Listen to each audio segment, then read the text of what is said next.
Michigan. And I think somebody said I was on OAKYPAA, just a committee for the Michigan Convention, which hopefully you guys will attend this year. That'd be awesome. So yeah, my friend said that this is kind of more of like an open topic, like lead or whatever. So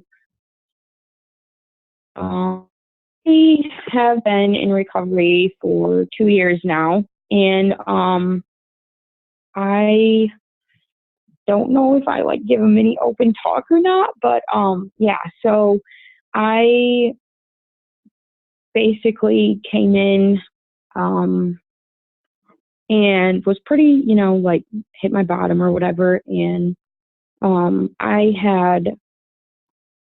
had lost guardianship of my daughter actually to my grandparents due to my drug and alcohol addiction. And so that's kind of like what woke me up and realizing that I needed to start doing something. I didn't quite understand like where to go or what to do. So I ended up the night of my last like use of like drugs and alcohol, I got taken to the hospital like in the back of a cop car to like detox and stuff. And I ended up going into a rehab here in Flint. And I went there and was there for about, I want to say like 8 months. And then while I was in there, I learned a lot about like, cause it was like 12-step based.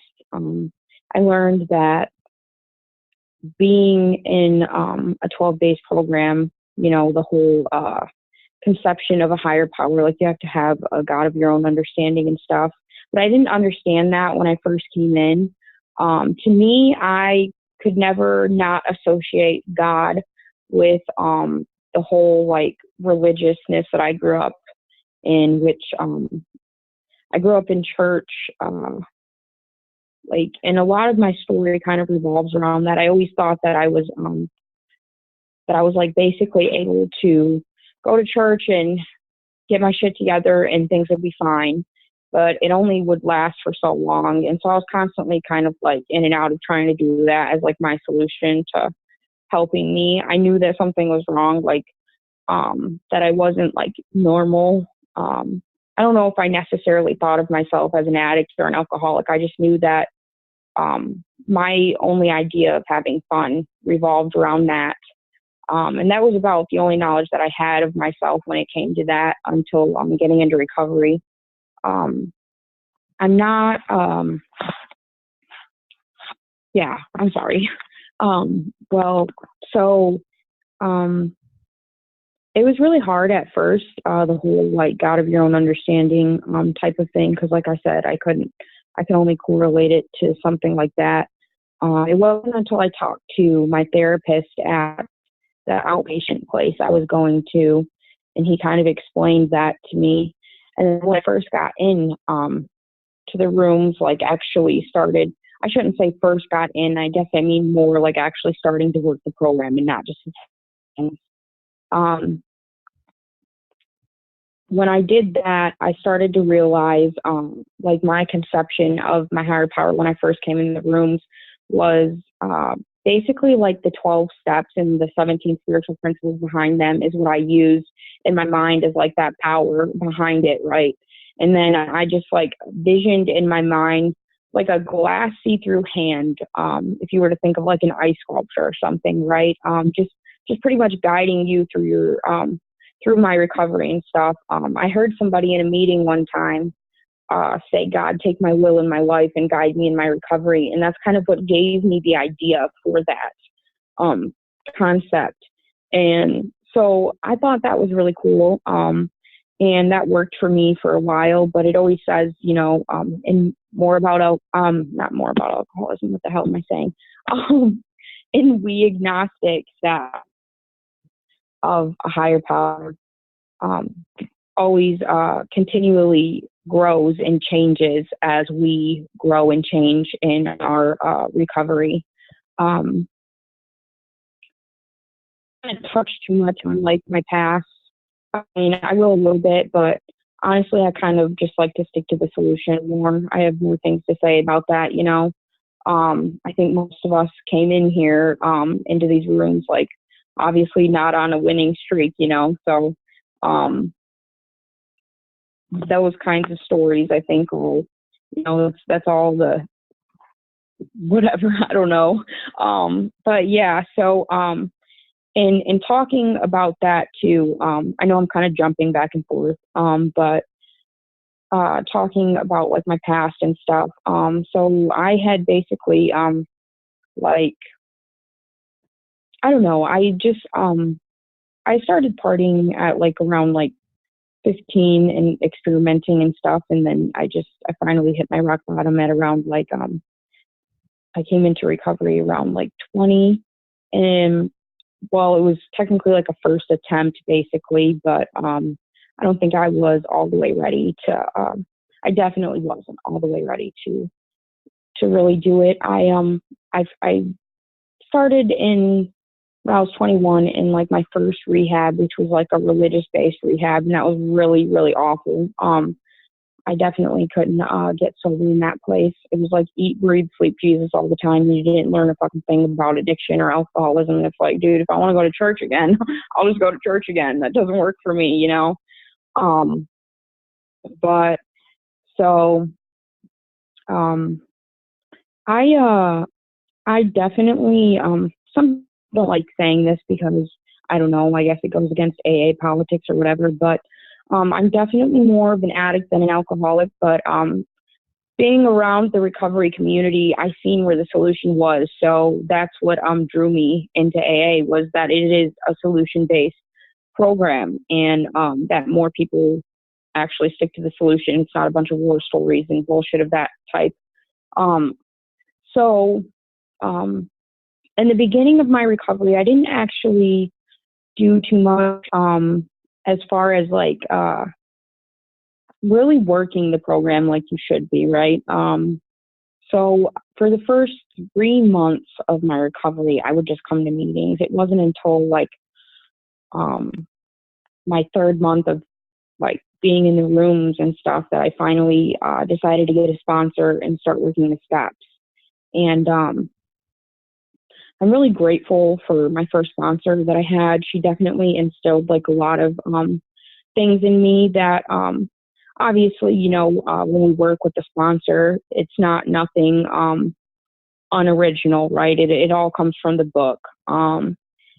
But she just really taught me some things about like emotional sobriety that I didn't really quite understand at the time. And that definitely helped a lot. And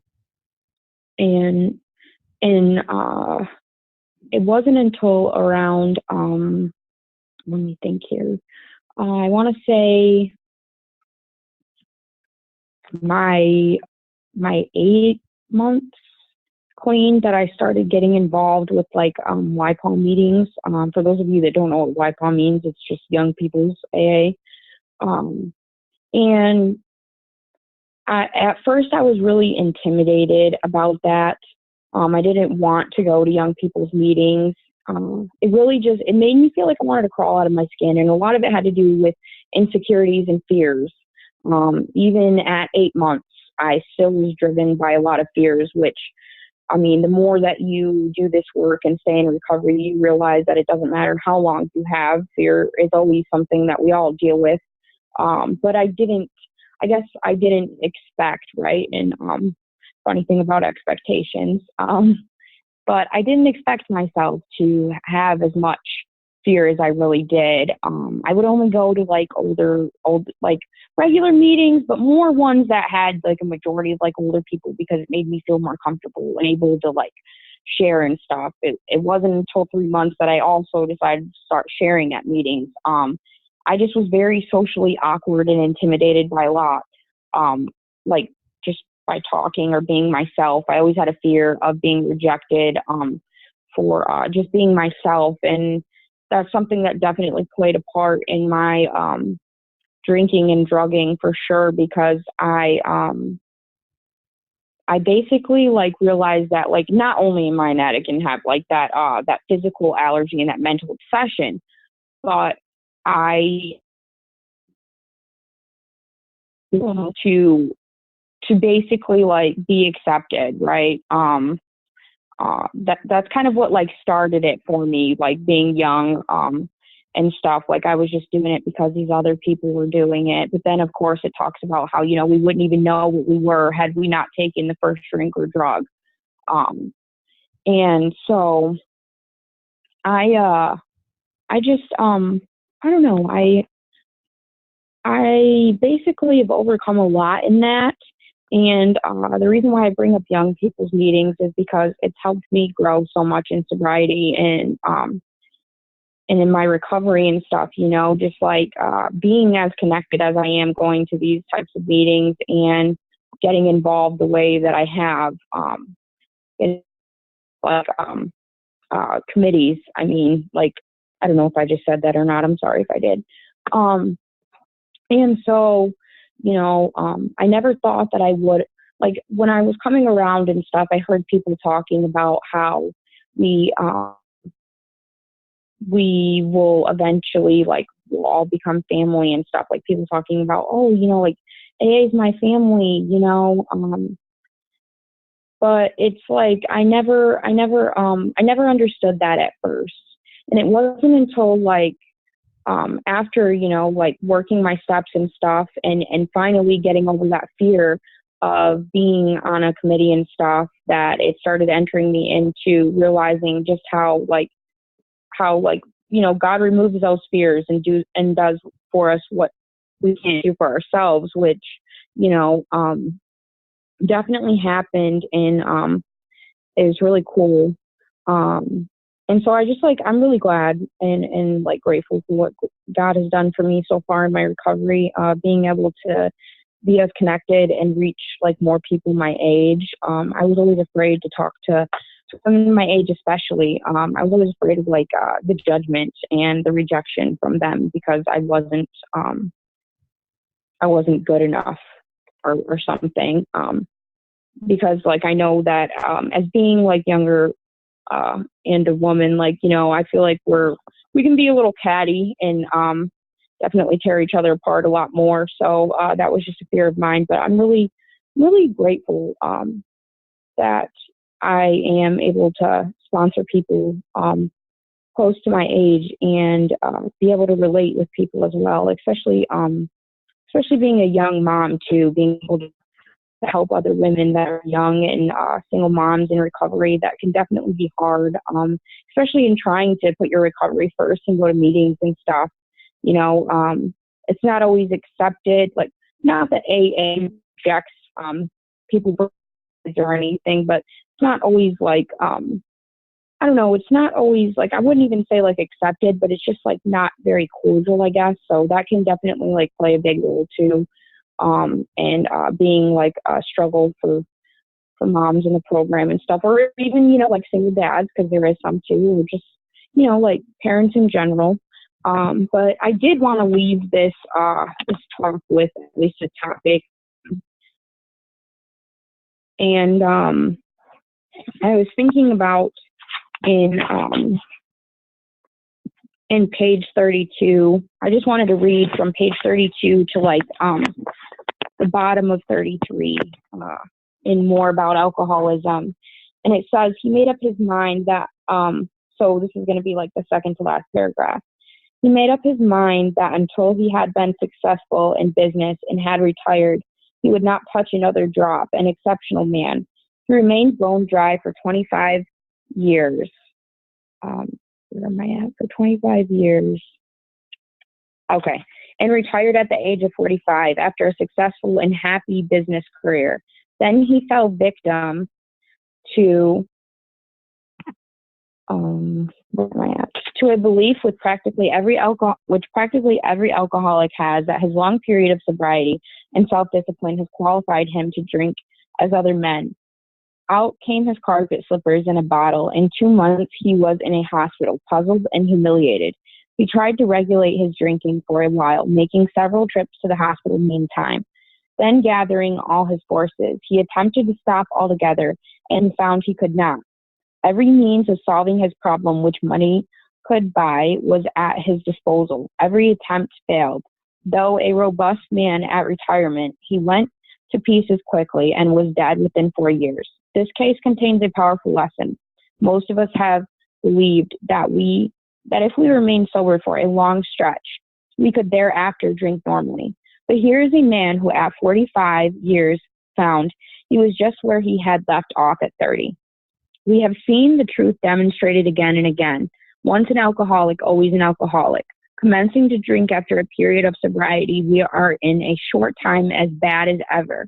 If we are planning to stop drinking, there must be no reservation of any kind, nor any lurking notion that someday we will be immune to alcohol.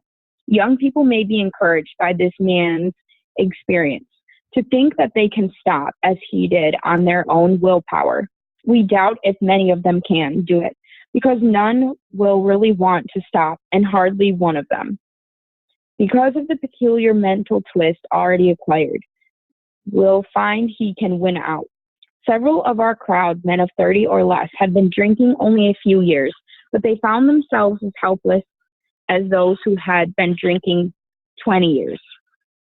To be gravely affected, one does not necessarily have to drink a long time, nor take the quantities some of us have. This is particularly true. Where am I? Oh, so sorry. I accidentally the page flipped for a second. Women. Particularly true of women. Potential female alcoholics often turn into the real thing and are gone beyond recall in a few years. So the reason why I wanted to why that basically came to my mind is because something in the beginning of my recovery that I struggled with not knowing, really fully thinking about it, I guess, subliminally in the back of my mind, I had these reservations, and I didn't really realize it until my sponsor had to smash that home with the way that I was talking about things. I thought that I could essentially, after some time, be able to still smoke pot once in a blue moon, or be able to trip acid once in a blue moon, because it was never a very addictive thing in my years of using and drinking, right? But we have to let those things go, and it's about rigorous honesty, and we really need to make sure that we're being as honest with ourselves as we can be, so that way we can continue to grow and not go back to that garbage. And that's pretty much all that I got. So thank you guys.